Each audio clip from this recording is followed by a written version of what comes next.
Hi, my name's Dave Parry. I'm going to talk a little bit about fly fishing today.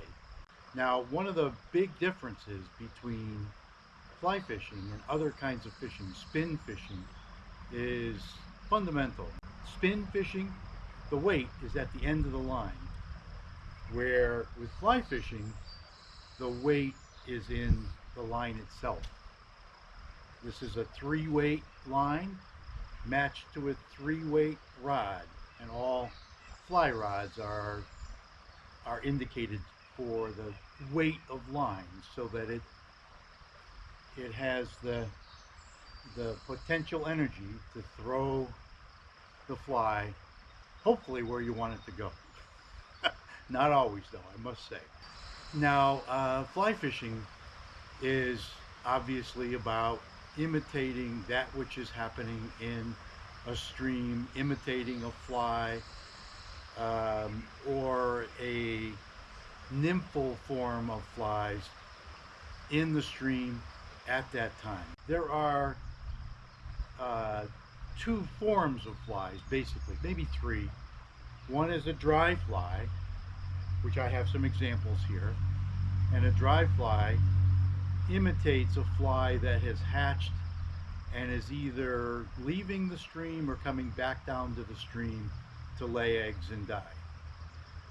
So it's a short lifespan, many times only a day between the time they're hatched and the time uh, they fall dead on the river. And for probably 363 days a year, maybe 364, they're in the nymphal stages. We talked about nymphal stages, nymphs, and dry flies. There are really three major groups of flies on high quality streams like the Frenton. They're the caddis flies, the mayflies, and the stoneflies. Stoneflies hatch very early. Sometimes you'll find them on the snow after they've hatched. And mayflies and caddisflies hatch pretty much all through the spring and early summer. I have an example here in the stream of some nymphs pre-hatching, obviously, and they happen to be caddisflies. One is, it looks like this stick. They wrap themselves in woody material and wait until it's time to hatch. And the others right here are surrounded with little pebbles that they gather and collect to protect themselves prior to hatching.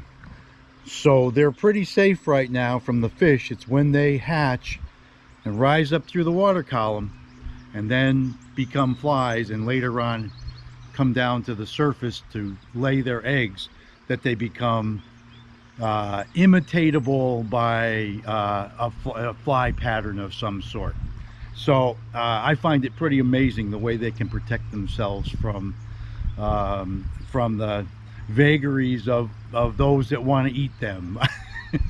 So anyhow, that's some interesting information about flies here in this stream. Okay, I'm going to demonstrate some casting, but before I do that, I did want to mention a little bit more about the line and what we call the leader. The line, I mentioned, has a certain weight so that it will carry the fly properly without being too much stress on the rod. The line is also tapered so that when you cast it, it kind of lays out nicely so that the fly doesn't curl up in a big bunch when you actually cast it. The other thing is also the leader is also tapered, so it all tapers down to a very, very thin monofilament that you can barely see. And the way casting works is you want to let the line do the work. You know, you'll see people casting, a lot of times you'll see this. This is not what you really need to do. What casting is about is getting the fly where you want it. And there's really two major ways to do it. One is with a regular back cast, and the other is with what is called a roll cast. I'm going to make a cast or two into the fast water, which is typically where you'll find fish. And the reason you'll find fish there is because the food is being carried by the fast water into down to where the fish are located. Now you'll also find that all species are lazy. They'll find the spot where there's least resistance. They'll be behind a rock, like that little rock that's sitting out in the middle of the stream out there, and wait for food to come over that they can just effortlessly take. Now we're going to move up. Going to move up a little bit. By the way, I use barbless hooks so that when I do catch a fish, because I don't want to keep the fish generally, that a barbless hook is very easy to release the fish without harming the fish. The other thing is the water temperature. The water temperature needs to be below 70 degrees without hurting the fish, without depleting their oxygen where they can't recover. The water happens to be 64 degrees here this morning, so it's a perfect day for fly fishing.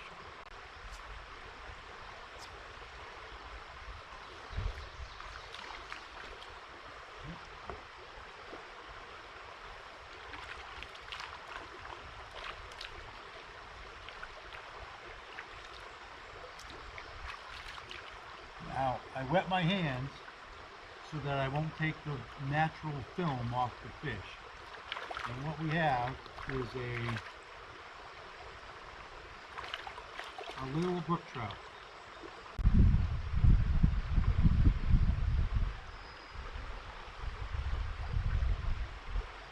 There you go. So, that was a brook trout. Now, to wrap things up, I think it's important to talk about this waterway and similar waterways that remain cold, clear homes for wild trout. They're very special and they're very rare, and all of us can be a part of making sure they stay clean and safe for my children and my grandchildren. And those are things, if you're living on a waterway, a small one that feeds this, make sure you let the riparian areas around your stream grow up and protect, because the biggest thing to worry about is the water temperature, and the water temperature determines whether these fish can survive.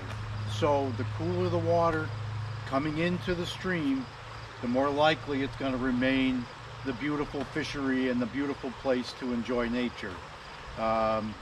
If you have property near a feeder stream like this, don't fertilize your lawn right next to that area, because that all gets into the stream. It creates algae blooms and other things that are bad for the fish and bad for the stream. We all can be a part of this. We all want you to enjoy beautiful places like this, and we all can be a part of making sure they stay clean and clear and a beautiful place to be. If you're interested in learning more about fly fishing, learning how to fly fish, you can either contact Joshua's Trust, or you can contact Trout Unlimited, another organization I'm involved in, and we can help you learn how to fly fish. We have the equipment, we have the expertise, and we'd love to introduce you to this beautiful sport, the quiet sport.